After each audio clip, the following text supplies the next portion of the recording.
Hello there, and welcome back to the Being Human podcast, where we explore what it means to truly be human, physically, mentally, and spiritually. We upload an episode of this podcast every single week, so whether you're new here or a repeat offender, make sure to hit that subscribe button. You do not want to miss any of these episodes. On this episode of the podcast, I sat down with James Normandy. James and I bumped into each other a few weeks ago in the Lake District town of Kendal. I was supporting my good friend Ashley Cain on his running leg of ULTRAMAN, his journey up and down the country 3 times, running, cycling and kayak for childhood cancer. More to come on that on this podcast very soon. And James was also on his own journey, running the length of the UK from Land's End to John O'Groats. So it really was a serendipitous encounter. I was really impressed with what James was doing. Obviously, running from Land's End to John O'Groats under any circumstances is an incredible thing to do, something that requires so much mental fortitude, so much physical exertion. How can you not be impressed by that alone? But what particularly impressed me about James's journey was that he was doing it unsupported. He had no one with him. He was just carrying his clothes, his water, his food on his back in his backpack. He was camping at night, staying at a variety of hostels and Airbnbs. So it really added an extra level of difficulty in terms of logistics, but also as well physically having to carry everything he needed with him on his person, on his back throughout the whole run. He ran 950 miles in total. A little bit of a spoiler, he did make it to the top of the country. He did make it to John O'Groats. He completed it. And in this conversation, we went into it all. I asked him what gave him the idea to take on such a challenge. I asked him what his preparation for the challenge was like, how extensive it was, his background in running, how much previous experience did he have. We went into the whole journey itself, the high points, the low points, and everything in between. This is a really cool story. James is a great guy. It's really good to see somebody my age or of a similar age to me doing things like this. It helps to continue to inspire and motivate me to do the same. Massive props to James. He did this for charity, for Tear Fund, a Christian charity that does really great work. The details on how you can donate to the GoFundMe, which is still live, are in the show notes below. A really fun and enjoyable conversation. I hope you take a great deal of inspiration away from it. If you do, please be sure to hit that subscribe button, give this video a thumbs up, drop a comment below, share it around on social media as well. Thank you for watching, thank you for listening, and thank you for supporting Being Human. The Being Human podcast is brought to you by Mr. Bassett's Grapplers Coffee. This is the strongest coffee I've ever drank, not in terms of its taste, because it's actually really smooth, but in terms of its potency. If you want to do something like running from Land's End to John O'Groats, something that requires a great deal of mental fortitude, mental perseverance, physical exertion, then something like this would help you a great deal. This really will get you firing on all cylinders. You do not have to be a grappler to drink it. This is just great tasting coffee for anybody that loves coffee. And all you need to do to pick up a bag of this is to go to mrbassets.com and use the code WAG10 for 10% off your order. And now presenting Being Human with James Normandy. So before today, we met once before in Kendal, a smallish English countryside town in the Lake District. You bumped into me and some friends. Talk to me about that. What was occurring? The serendipitous nature of you bumping into us. Talk me about that situation. So we just so happened to be doing a very similar thing. I was, running the length of the country from Land's End to John O'Groats. And yeah, around the halfway point at Kendal, you were also running the length of the country. Well, just to be clear, I wasn't running the length of the country.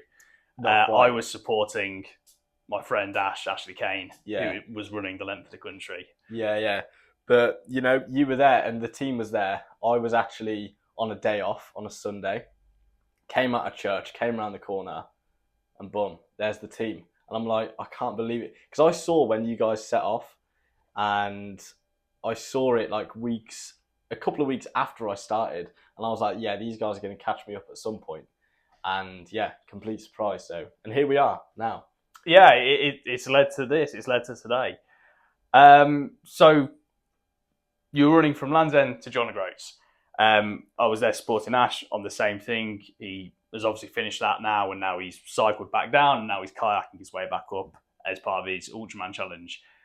What gave you the idea in the first place to run from Land's End to John O'Groats? Because it's not a small commitment, and even you've got other challenges that you can do. You can do something like running 100 miles in 24 hours. You can, even before that, you can run a marathon, run a half marathon, a 10K. Talk to me about the inception point when you just decided I'm going to run from Land's End to John O'Groats and give up. How many days of your life was it? 70. 70 days of my life to do this. Yeah. So it was a combination of things. First of all, I hated running at the start. Absolutely hated it. The only reason I was running in the first place was a challenge that I had with my friends. And we were just had a weekly distance that we had to cover. And I hated every second of it. I hated running. And at this point of time, it was a combination of, I was watching a few war films. I was well into my war films. And I thought, man, that's gritty. Like, our generation now is just not kitted out for war at all. If we went to war, we'd be absolutely hopeless. We've got a generation just full of soft people. And I thought, you know what? I've got to do something that's really going to challenge myself and almost prove to myself that if push came to shove, I can do something that I don't believe that I currently can. Partly that. Another reason, I saw this meme, funnily enough, about dad law.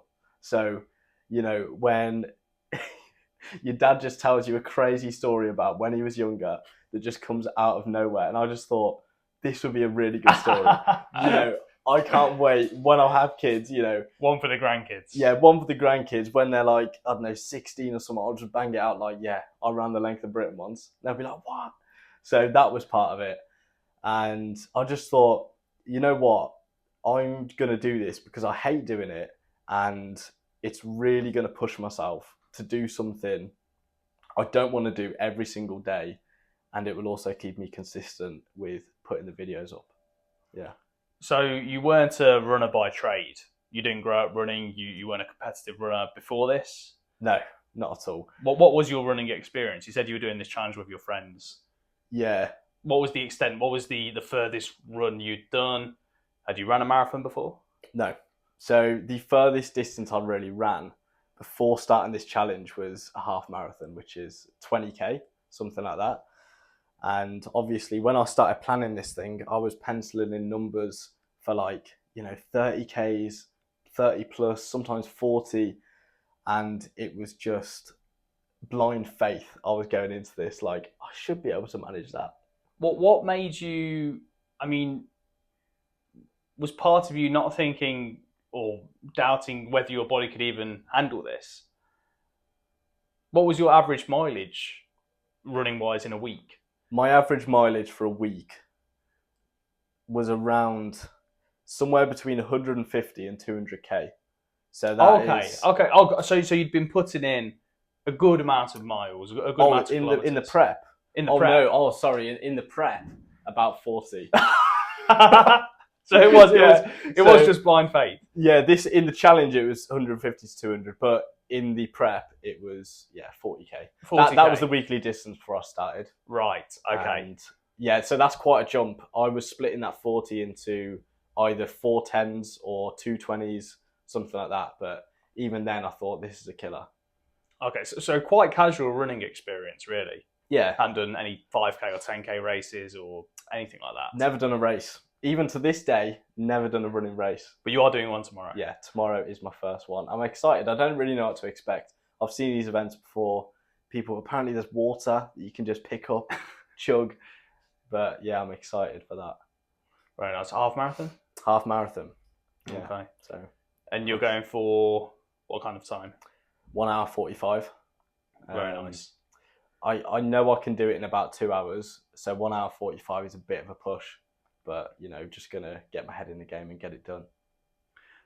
So, this is an incredible story, really. The fact that, running from Land's End to John O'Groats is a monumental achievement. And I imagine most people that have set out to do it and completed it have been seasoned runners. And your running experience was really quite casual. How long did you prepare? I don't want to say your preparation was minimal, but it was it certainly wasn't as extensive as other people's prep for this kind of thing. So how long was that preparation period before you actually travelled down to Land's End and started off on this thing? So I was unprepared. You didn't want to say it because you're polite, but I was massively unprepared. And this running challenge I had with my friends, it was enough to give me a solid foundation because it started at 5k a week. Every month it went up by 2.5k. So we went from 5k a week up to 40k a week over about a year. So I'd kind of been gradually running more and more over the course of a year. So it was enough to give me a foundation where I'm not getting shin splints or any like major injuries. That's really smart because, I mean, most people just go out and they go from not running to, I did 10k today, which is really good.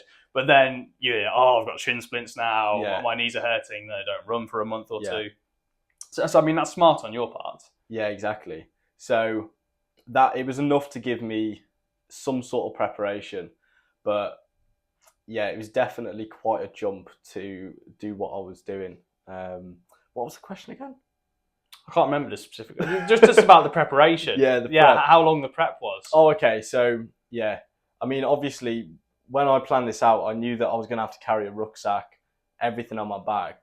Because you were completely unsupported. Yeah, just completely on my own. So everything like camping gear, tent, everything that I needed to survive for any amount of time was in my bag. It weighed about 10 kg. And when I kind of realised that, I was like, oh man, this running that I've done up to this has just been me, no weight added, nothing. So I hadn't really done any runs with a weighted backpack until about a month before the challenge started. And I probably did about 3 in total with about 4 kg just to kind of get the feel of it. And even then I was thinking, oh, this is a bit worrying now. But I know what the body's like. I know it just it does condition to these things. As long as you don't go absolutely crazy, it will condition and it will adjust. And it did. Yeah, I'm in awe and admiration of your faith because I would want to plan it out, have a certain amount of prep.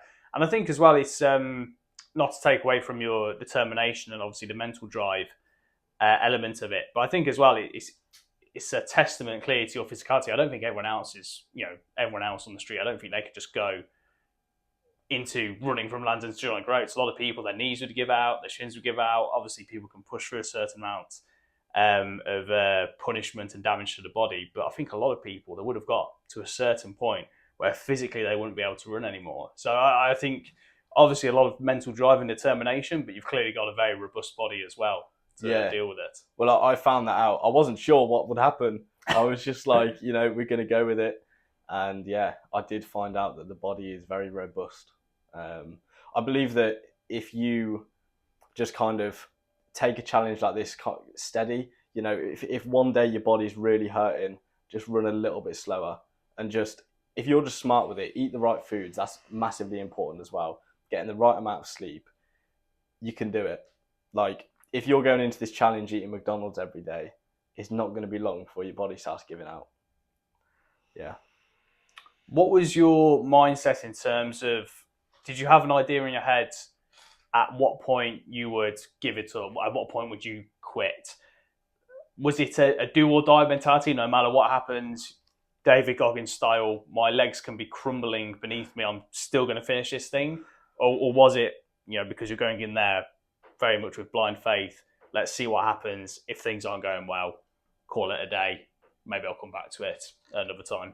So it's definitely the first one. I thought there was not even an option to fail. There was no, if I get to this point of injury, I'm going to fail. I genuinely thought, if my legs are in such a bad condition, I'll get crutches. If my legs don't work anymore, I'll do the rest on a wheelchair. I'm getting to that destination no matter what. If I have to stop running and walk a bit, I'm going to do that. I was getting to the destination no matter what. And one of my worst fears, and something that I could never bring myself to do, obviously I was filming the thing, I was doing daily videos, was to just one day say, sorry guys, I've quit. I couldn't imagine anything worse. So I had no option really. In my mind, I had no option but to complete it. Yeah, I mean, social media, you can say a lot of bad things about it, but you can also say a lot of good things. And a great element of social media, if people want to use it for that, is external accountability. Yeah. If you're going to put something out there and say, I'm going to do this, I'm doing this, you don't just have to answer to yourself anymore. You have to answer to everybody that follows you, everybody that views your stories, your reels, whatever it is. And everyone's going to know. Everyone's going to know if you quit, if you go back on your word. Obviously, if you get injured in a certain way, the physical realities, you might not have been able to complete it. But people won't forget if you go back on your word. They really won't. It's all about trust. Yeah. In my mind, it was already done. It was just a matter of getting through the days.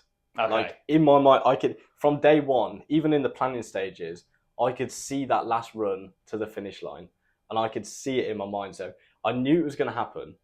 It was just getting there. What drove this? Obviously, you told me at the start of the conversation your reasons for doing it, but what drove this mentality that I'm going to do it no matter what? This visualization, you can see it at the end. What was your why for doing this? Obviously, the reasons, the dad law, pushing yourself to do something hard in a world where everyone's weak, those kind of things. But what's the root of it? What do you think gives you that drive? Because I said I was going to do it. And if I say I'm going to do something, even just to myself, I now have the responsibility to do it. If I don't do it, all that does is just kind of start to wear away at my own mentality. And I just thought, how will I sleep at night knowing that I've told myself and other people that I'm going to do this and not do it? So it was the fact that I said I was going to do it, and that was it, really. I said I was going to do it, so I did it, and that's what pushed me. Yeah. Let's go into the actual challenge itself. Talk to me from the start. Take me through the whole thing. Going down to Land's End, what was the start of the challenge like? Setting off from there. So starting off, it was, I've got some family that live in Cornwall, and we were down there as a family for a week. So we had a lovely week before I started, and then my brother dropped me off in Land's End. They all went back home, and then I was like, okay, cool, I'm on my own now. Went from this lovely family holiday to now, this is... They were there for the nice part. Yeah. This is the start of the challenge now, and I've got however many miles ahead of me. I couldn't have more ahead of me at that point. So in that sense, I was a little bit excited, a little bit like, what have I got myself into? Because this is it now, I'm going to have to do it. And it started off all right. The first bit was a nice, gentle uphill, and I thought, man, I see the UK is bottom to top. I hope it's not uphill all the way. It's that mental thing of, am I going uphill all the way? But thankfully, it was a bit hilly. Cornwall was brutal. I must admit, Cornwall was bad. This is what I've heard from everyone that's done it. And you think, oh, Cornwall, it's in the south, it's nice and warm. But was that the worst part, like physically in terms of geography, was that the worst part of the whole thing? Yeah, definitely. It was a combination of things as well. So it was the start of the challenge. My body wasn't used to it. My first day, I had 10 kg on my back, and I ran 38 kilometers, which is almost a marathon, which is the furthest distance I'd ever ran at that point. And I didn't know how to pace myself. I actually went quite fast. I think it was a 6:30 minute per kilometer pace. And, for that distance that I've not done before, I thought, okay, you need to calm down a bit because you're going to get an injury. Well, that's your weekly mileage, right? Well, yeah, at that Starting point off the bat, your weekly mileage in one day. Yeah, with the extra weight. Because I don't really weigh much. So 10 kg, that's like 15% of my body weight. And the first 2 weeks of the challenge were brutal. It was not only the pain in my knees, the achiness in my legs, my ankles, but the bag straps were giving me rashes. Where the bag was against my lower back, I was getting rashes and bruises. And it rained every single day for the first 2 weeks. Every single day. I had waterproofs, which apparently are only waterproof to a certain amount of rain. So that was useless. Not only that, but Cornwall has the most narrow roads with hedges either side that go like that. You can't even jump out the way of cars, really. And it's just like that the whole way. Scotland was nice, gradual hills, but Cornwall was just steep. Like from here to there, you have to go 50 metres down, 50 metres up. And it's just like, come on, man. Come on. And in terms of where you were staying, obviously this was completely unsupported. Where were you staying each night? So it started off most nights camping. If there was a cheap B&B or a hostel, I'd go for that option because some of them were 30 quid where a campsite would be 20, so it's a no-brainer really. So you were camping in the rain after running all day? Yeah. I vividly remember one night I set up my tent. It had been raining all day. I got all my stuff in my tent. I had to get all my wet clothes. After I had my shower, I was under a hand dryer in the shower and toilets block for about 2 hours drying all my stuff because it was just soaking. It wasn't going to dry in the tent because it was cold. And that was a rough time. That was a low point. But as I progressed and as I was putting this stuff on social media, people started to reach out. There was a lovely, lovely family in Crediton, and they were like, messaged me on Strava and said, do you want to stay at ours? You can have a room, you can have dinner with us, we can wash your clothes. And I thought, yeah, it's great. So I went to their house. Yeah, like they said, I had dinner, they washed my clothes. It was lovely. And quite a few people offered me places to stay on the way up, which was great. So there was quite a few nights where I just stayed with strangers, which is an unusual experience. But because it's like they know me from the videos on social media, but I've got no idea who they are. So they'd be asking me questions like, oh yeah, how was this? And I didn't even remember this thing happened myself. But it was very interesting. Mostly, camping for the first bit, staying with strangers, sometimes hostels. But it was a good mix. So I'm guessing you had the whole route mapped out and planned beforehand, but in terms of where you were stopping each day, you're doing that on the fly. Yeah. I had a rough idea of where I was going to stay, but planning that months ago, I realised that most of these places are already booked up or the prices have changed drastically. So a lot of them places weren't available. It still gave me, a good kind of where do I go next for my next day. But yeah, I just kind of winged it a little bit with where I'm staying. Yeah. When did things start to get better? You said Cornwall was the worst part of it. Up and down, sleeping in the rain. At what point was there a turning point, or did things start to pick up? Bristol. So hit Bristol, and Bristol to Gloucester was flat as a pancake. Like there was no hills. It was absolutely brilliant. The sun was out. I was like, this is it. I thought, is this just easier because I'm used to it? And maybe it was, but it was definitely the lack of hills. There was no more rain. The rain, I'm sure every drop of rain for that year fell on my head in them first 2 weeks. But yeah, Bristol to Gloucester, that was amazing. And I took a detour through Coventry. So I kind of, a bit out the way, but that's where I live. So kind of went through there. That was a nice bit. And it did get a little harder after that. That's it. That's a fair bit of a detour, right? Yeah. So how many miles in total was your route from From John the Groats? End to end, I think it was about 950 miles. Okay, so that's, I think Ash's route was 850. So yeah, that trip home to Coventry cost you about 100 miles. Yeah, something like that. Yeah, so more than a little detour. Yeah, more than a little. Worth it though. It was worth it. A big. I assume that was a big morale boost. Oh Obviously, yeah, getting sure. to sleep in your own bed at home. I'm guessing for a night. Yeah. See the family, home cooked meal. Yeah, I had a wedding to go to as well. Friends. Okay. Yeah, wow. Which took me out for a few days, but yeah, that was good. So you say things got tougher again after that? Yeah. So I ran from Coventry to Derby, which again was probably slightly out because I've got a friend who lives there.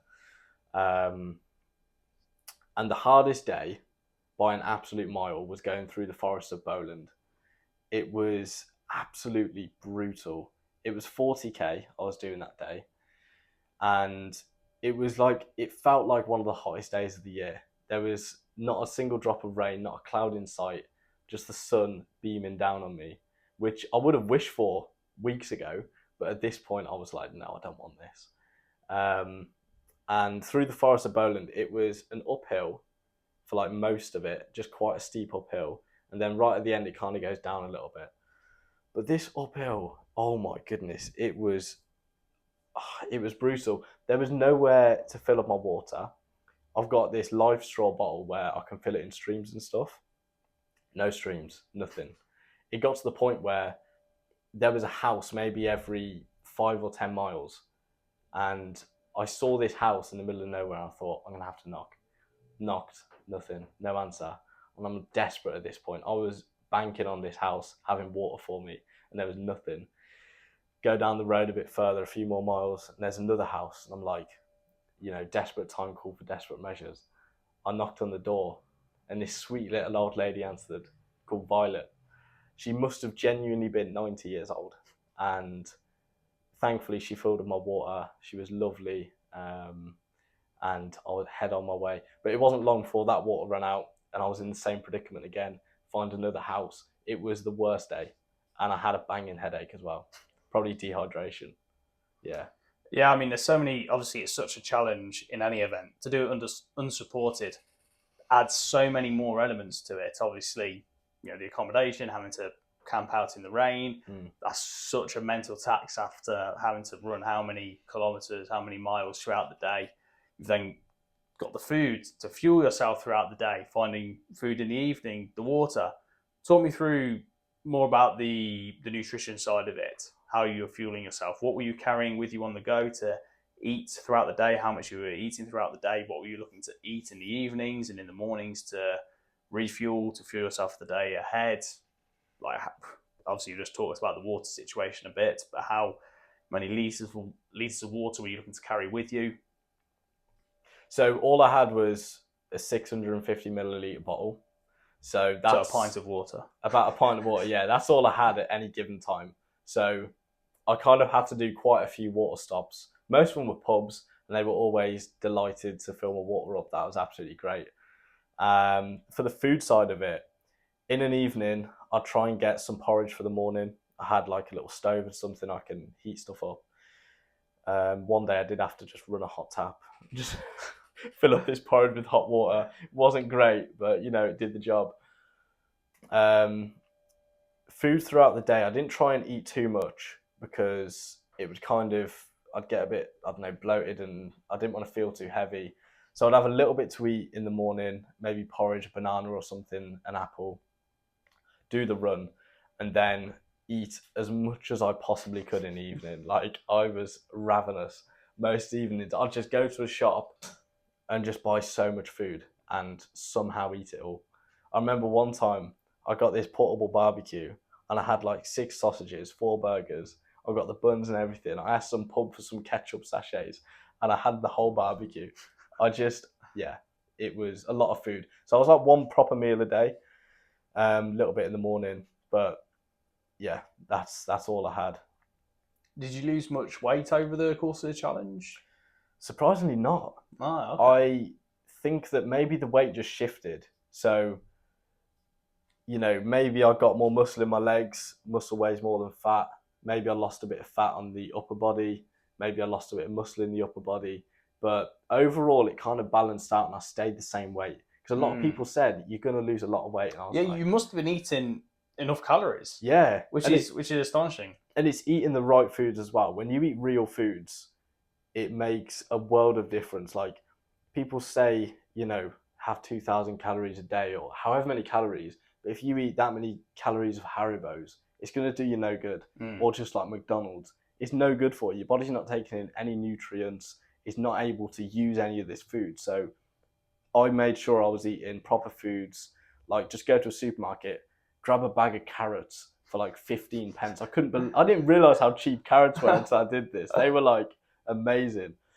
And get a bag of carrots, just eat them all. So that's crazy, because I agree with you. if you're just fueling yourself with Haribo's and McDonald's, you might be getting the calories in which your body needs on something like that. I mean, the average person on the street is just, in my opinion, a complete no-go, because you don't even need to be fueling yourself with excess calories or a crazy amount of calories. But if you're doing a challenge like that, I could understand people eating the Haribo's, eating the McDonald's just to get the energy in. But like you say, you're not getting any nutrition. But then eating a bag of carrots, I mean, great, very nutritious. But then to be able to eat something like that and still hit your calories, you must have been getting the calories from somewhere. So you must have been eating a pretty enormous amount in the evenings. Yeah, the evenings are crazy, man. Honestly, it's like, I thought I was actually going to have a lot of time to do stuff. Obviously, I had a video to edit every day. I had to get enough sleep.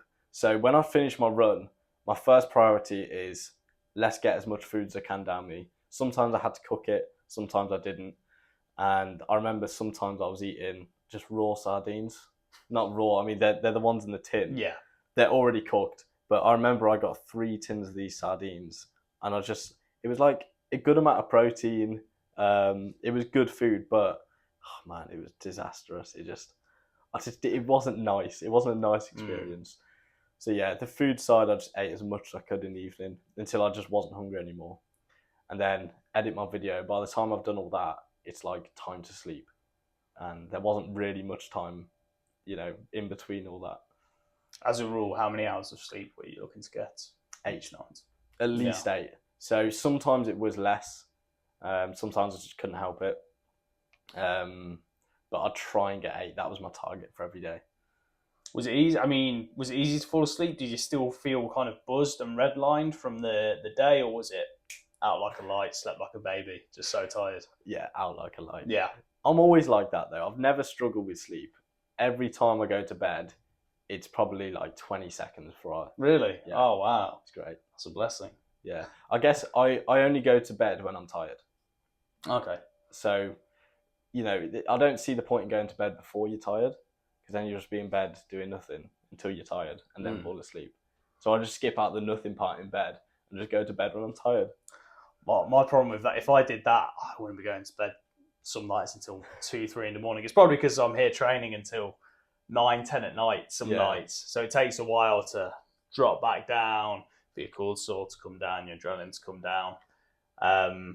But yeah, no, I think that must have been a massive boon on your part to be able to go to sleep well, have a good night's sleep, eat so much in the evenings to fuel yourself the next day.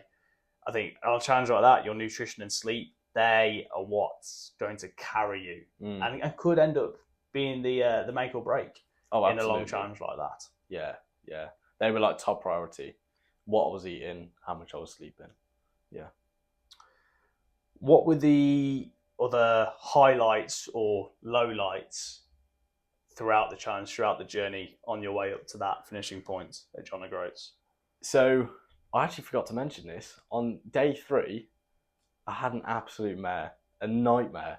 So I was running along. It was raining, day 3, but it just got heavier and heavier and heavier. And it was like a storm. I had about 30k to run that day. And it was just relentless rain. My waterproof's saturated by about the first hour. I was soaked to the core. There wasn't a dry area on my body.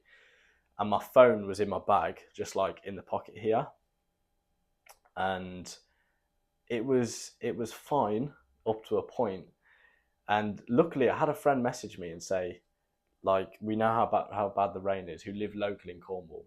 They said, we know how bad the rain is. By any chance, do you want to get picked up and you can stay at ours tonight? And I was like, yeah, sure, why not? So I was like, yeah, let's do it. I'll meet you at this location.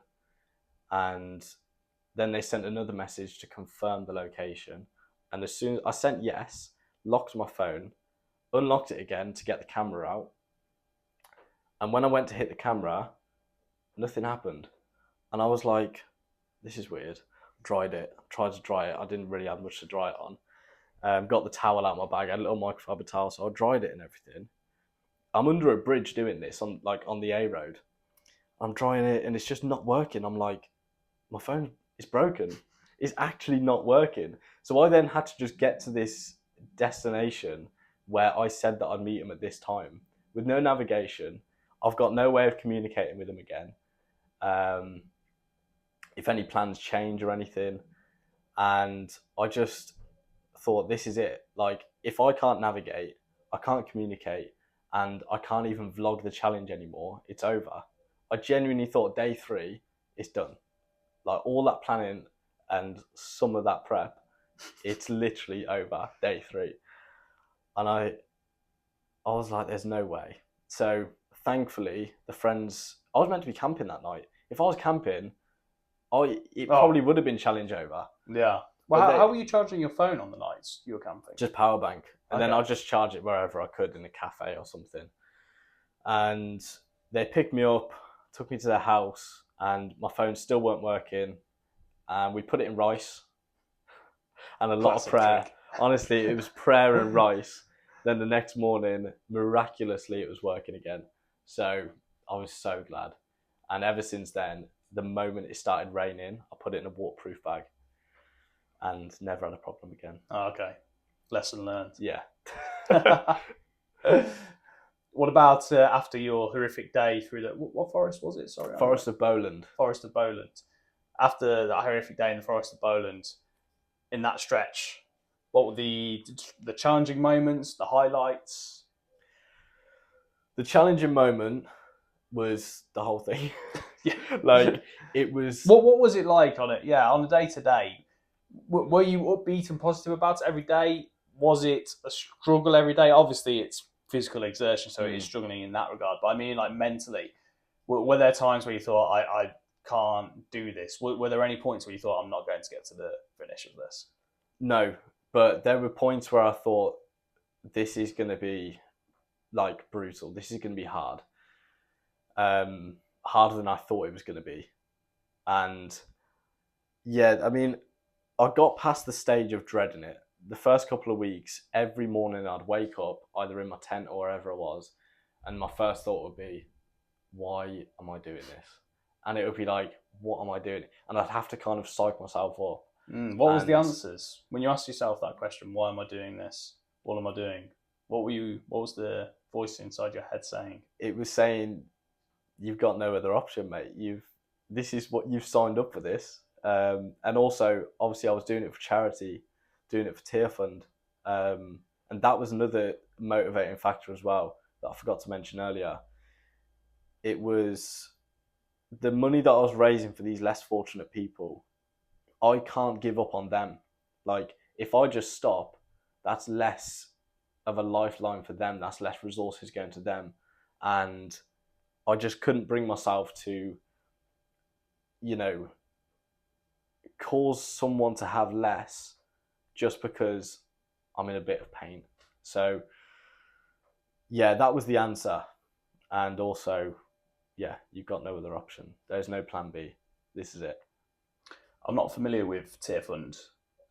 What does the charity do? So it's a Christian charity, and they work with some of the world's poorest countries. They work with places like Rwanda, Nairobi. They work all around the globe, really. And what they do is really clever. They don't just send resources and kind of let them get on with it. What they do is they send a few people out, and they go to a village that isn't doing very well, and they'll train the people up in whatever they can have, like, skills in. So they'll first assess what resources do these people have available to them. Some people can be mining stuff. Some people can be making clothes. I'll use clothes as an example. So they'll send sewing machines. They'll train some people in the village to be able to sew stuff together. Some people to gather the materials that are already available to them. And they'll train people up in selling them to other places. So now they get this village to the point where it can self-sustain. It's starting to make money and they're starting to thrive. And then they kind of pull away a bit. And now when this village is self-sustaining, they don't need the help anymore, this constant lifeline, they can then move on to the next village. This village can train the next village and so on and so forth. And then Tier Fund will go to another place and do the same thing. So it's not just the village relying on this lifeline of like, we get this amount a month, or this happens. It's like, we're doing this, like, with their help, their training and stuff, we're doing this, we can pass these skills along. It lasts a lifetime, for generations. So it's really amazing what they're doing. No, I think that's a great way to go about it. Obviously, any charitable cause is great. Any charity helping people in the world, helping the world, is an amazing thing. But to hear that sounds like a really good way to approach that kind of work, rather than just sending money, sending resources, and then hoping it turns out right. Actually creating a process, actually building up these communities, helping them build services, gain skills. So then it's got a compounding effect, right? Yeah, absolutely. And what was the fundraising target? Fundraising target was 10,000, and I believe currently we're at around about, plus gift aid, probably around the 9,000 mark, which is great.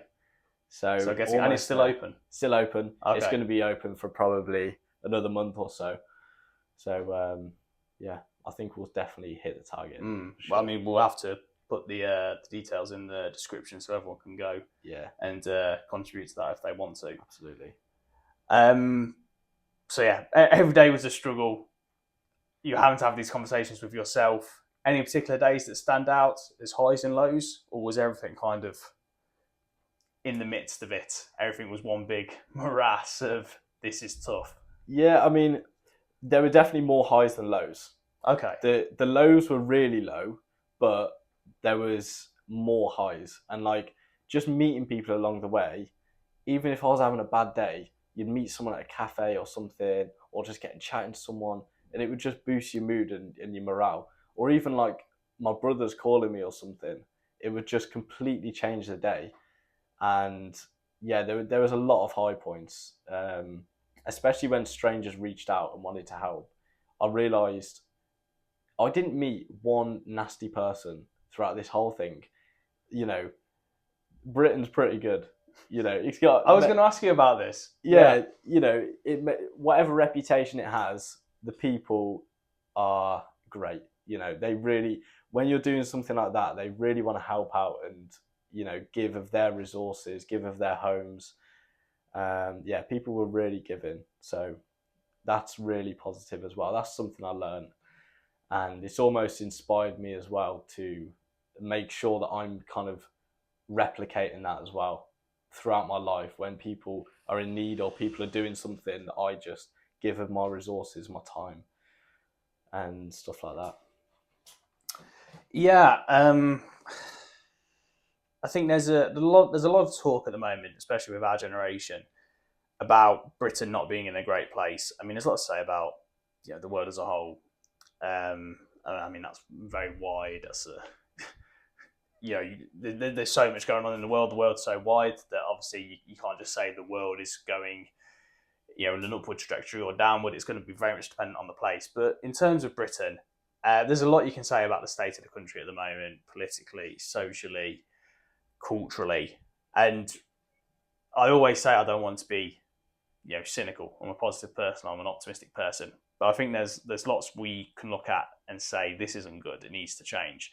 And I've actually got an episode coming out next week where me and my friend Pez that you met today go into some of those things in a more specific way.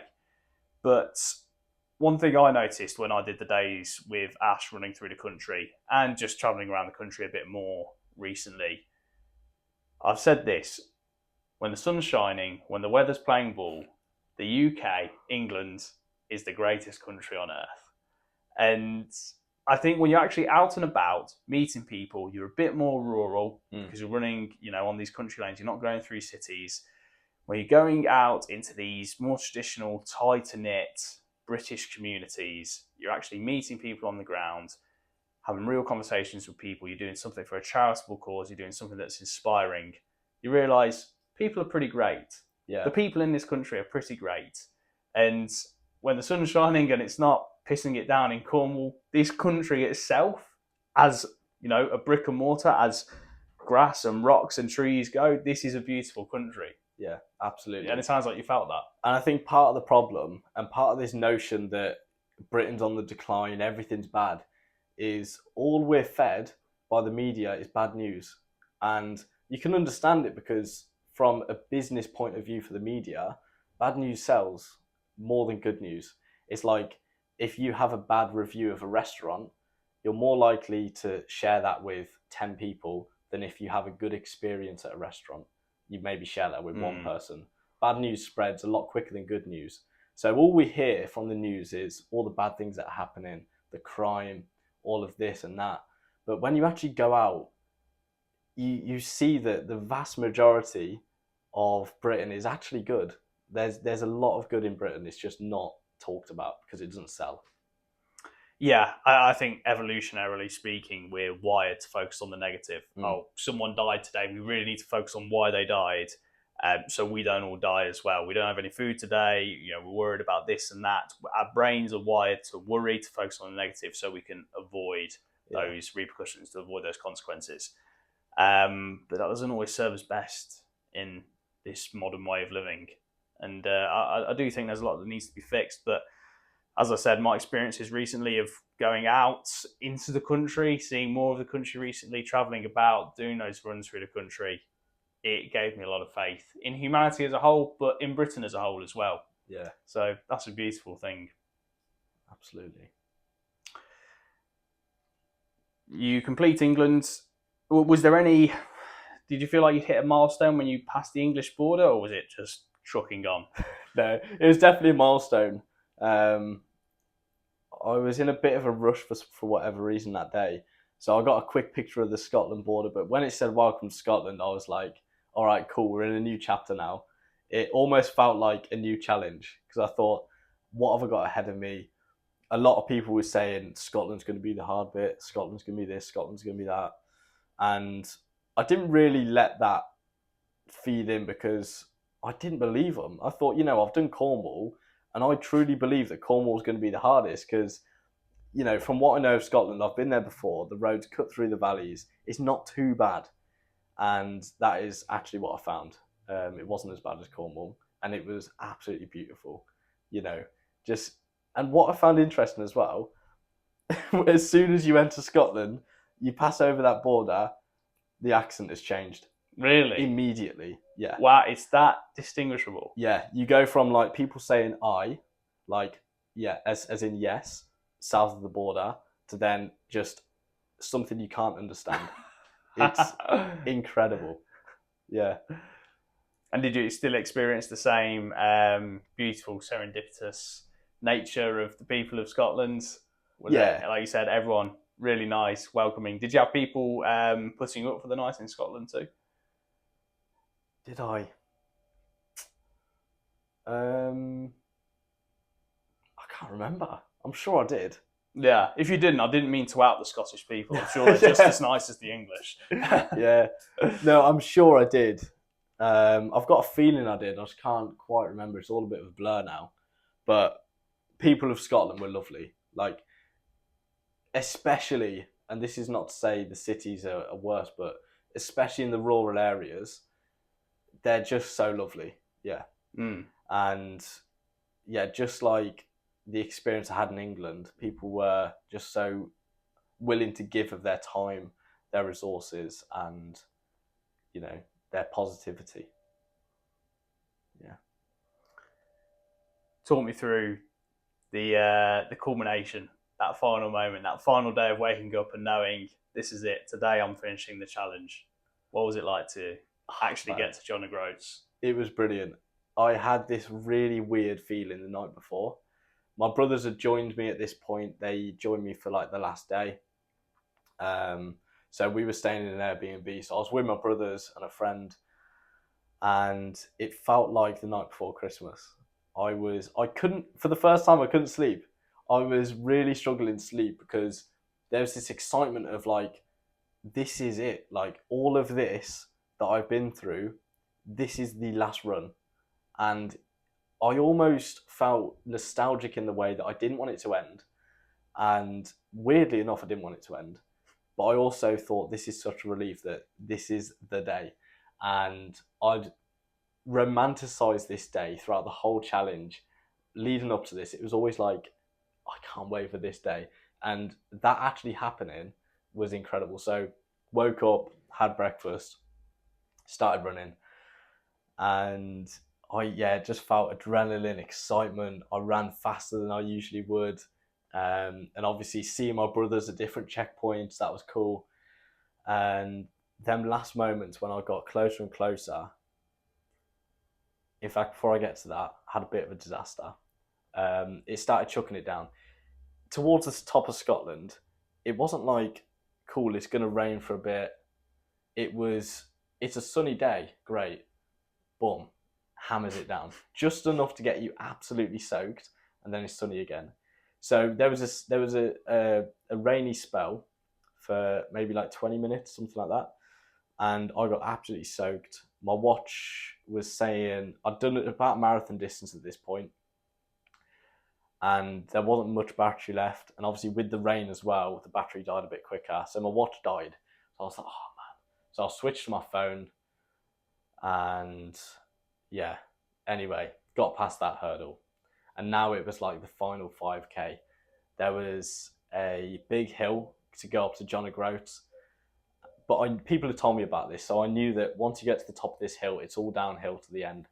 And when I was running down that downhill, I had Outro by M83 playing. And it was just this moment that I just pictured for so long. And it was exactly how I'd pictured it. It was amazing. Like, I can't believe how accurate. I've never been to John O'Groats before, but this picture, this visualization I had in my mind from weeks and weeks ago, it was exactly the same. This was it. It's almost as if I time traveled, taken the memory and just stored that for motivation. And the sea was always on this side of me going up, and seeing it on this side and in front of me, I was like getting closer and closer. And yeah, just seeing that signpost was amazing. And then touching it, it's just like, this is it. Like, it's done. And there was this overwhelming excitement and feeling of accomplishment. But also I knew that this was soon going to just fade and kind of back to normal. And it wasn't actually long before the excitement kind of faded away. And then it was like, cool, what now? And I was prepared for that. But I felt peace knowing it was done. It was over. Whatever's next is, I'm going to have to think about that. That's what I was thinking in that moment. I'm going to have to think about that. Because weirdly enough, in them last 2 weeks, I started to enjoy running. I thought, man, I wish I came a bit earlier. I hated running at the start of the challenge, loved it at the end, which was typical. So anybody that hates running, all they need to do is run the length of the UK. Oh, of course, yeah. It's the only way. It's the only way. And I'd say that about anything you hate doing. Just do something that you hate until you love it, because you will eventually. If you do something that you hate every single day, whether that's making your bed, whether that's something simple or something that is, moving you towards a goal that you want to hit, just do it. You're going to hate it, but eventually you'll love it. And physically, what did the legs feel like at the end of it all? They felt great. Yeah? Honestly, the last day, my legs felt amazing. Like, fresh as a daisy. It was so weird. I thought that they'd be absolutely ruined on the last day. That's the only part that I got wrong. But I think it's part of the excitement, the adrenaline. Felt like I was leaping through a meadow. It was just like, that kind of feeling. So my legs felt great. Yeah. What about the day after or the day after that? Did you wake up at some point and feel, okay, like it's setting in now? It feels like my legs have ran the length of the country. Not really. No. Like, that is pretty remarkable. The process of the body adjusting in this way. Obviously, I was stretching and stuff, but yeah, honestly, it just adjusted to the point where it wasn't painful and my legs felt fine. That is really remarkable. Yeah. I mean, like I said, obviously the fact you were able to do this says so much about your mental fortitude, not just the running, but having to camp out in the rain, find your food, find your water, all that stuff, doing it unsupported must mentally have been so taxing for nothing, the logistics, but also as well, just being alone throughout a lot of this. But as well, I think it really is remarkable. You've got a good set of legs on you there. Yeah, Apparently I have. Yeah, I didn't know. You didn't run on Sundays. Maybe that was part of it as well, giving your legs that, out of every 7 days, you're having 1 day complete rest. I remember you said that's because you're Christian. So do you usually what was that purely because you're Christian? You don't usually do any exercise or kind of strenuous activity on Sundays? Or was it kind of like part of the programming for the challenge? Okay, like it would be a good idea to take a day off here and there. Tell you what, let me make it a Sunday, keep it God's day, have a nice rest mentally and physically. So I'm not religious about like not doing anything on the Sabbath. Technically speaking, the Sabbath's on the Saturday, but that's a different issue. So I don't mind running on Sundays. It's fine. I don't think it's wrong to do that. I don't think it's not a bad thing. The reason I took Sundays off was because I wanted to go to church wherever I was. I didn't want to, take 2 months out of going to church. It's part of me. It's a foundation. It's a staple in my week. I love it. I genuinely enjoy going to church. And that was something I was really excited about going into this challenge. Like the amount of churches I was going to go to, the amount of people I'm going to meet, you just never know. And the thing with Christian circles is they're so small. There's someone that's going to be related to someone or someone that's friends with someone and that was cool. Like, I remember I went to a church it was in Kendal, actually, just before I met you guys. And I went there, I filmed a little bit of, the service for the video, and someone messaged me and said, oh, my 2 aunties and my grandmother go there. I was like, no way, I had no idea. But if you speak to certain people, if you got enough information, you'll realise that you're somehow connected. So that was cool, just meeting the people and just having that stability that, still going to church. And very often people from the church would invite me back to their homes for lunch, which was amazing. And so that's why I did it. I knew that Sundays, going to church and then possibly going to someone's for lunch, it's too much to do running before or after that. So I just thought I'll take it off and just have it as a rest day. So clearly your faith, your commitment to your religion helped you in a literal way, in the sense that you were going to church, being around people, morale boost, you're getting, some free nutrition, a good meal out of some of these Sundays. From a mental, from an emotional, a spiritual standpoint, how much did your faith help you on this journey? Tremendously. Like, man, I don't know how I would have done it without my faith, because ultimately, when I have problems, I give it to God, and you've also got to remember to thank Him when He takes your problems and He solves them. But there were so many points of this journey where things would happen, and I'd think, oh man, that wasn't part of the plan. Why has this happened this way? And I knew it was God intervening, because it would always work out to something so much better. And just knowing that and having that trust that when things were going wrong, maybe things weren't falling apart, they were falling into place. And that's how I see a lot of things. So knowing that God was leading and guiding me throughout this journey, sending people at the right time. I've got a notes page full of ways that God has provided throughout this journey. And it was just so helpful to know that God's on my side. He's with me.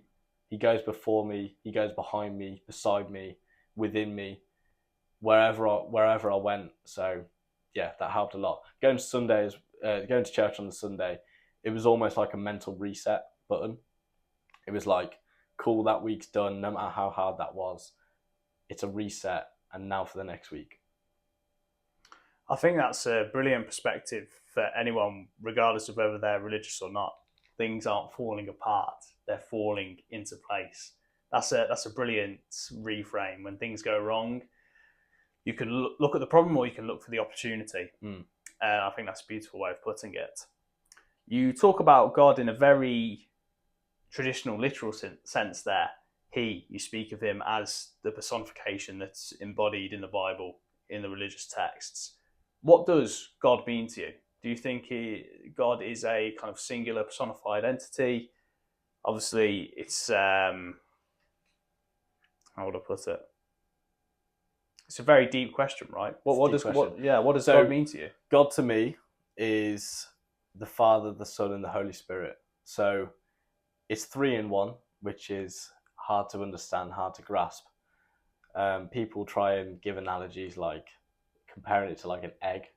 I don't know about that, but it's as in the yolk, the white, and the shell. Yeah, I don't know. People come up with all these analogies to try and explain the Trinity, but ultimately it's like God the Father, Jesus the Son, and the Holy Spirit who's kind of leading and guiding. And yeah, so that's who God is to me. They're all equally God. They are all one, but serve different purposes almost. Yeah. And built off of that question, I asked this to every guest. I actually talked to you about it earlier, so you know what's coming. And it'll be interesting to hear your answer off the back of this challenge too. What does success mean to you in this life? And what is the meaning of life? And are those two things intertwined, or are they different? I guess they can be intertwined. So from like a bigger picture perspective of, you know, where my faith is and what I really see as important, the meaning of life is to have a relationship with God, a personal relationship with God. And what I mean by that is what separates Christianity, which I wouldn't say I'm religious, because I think religion and every other religion is trying to do, you know, enough good things to earn your place in heaven. If I do more of the good than bad, that's cool. But as we know, God is perfectly just as well as he is perfectly merciful. So if God's going to have justice, like if you were to go to court and you've been done for a speeding offence or something like that, and you go to the judge and you say, I give to charity, I helped an old lady across the road the other day, I did this, I did these good things, look at all these good things. The judge will say, cool, but you've still committed this speeding offence, we have to punish for this. It's the same thing. So God has to punish for our sins, but he's made a way for us where all we have to do is realise that we can't pay for these sins ourselves. We can't pay for our wrongdoings. Everyone falls short. Romans 3:23 says, all have sinned and fallen short of the glory of God. So that's all of us. We're all in the same boat. And that's why Jesus came down as a sacrifice, so that we can trade our sinfulness with his righteousness.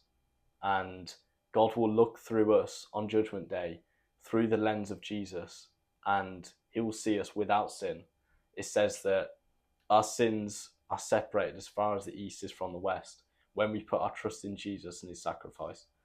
So that's my perspective on the meaning of life, is to have that personal relationship with Jesus.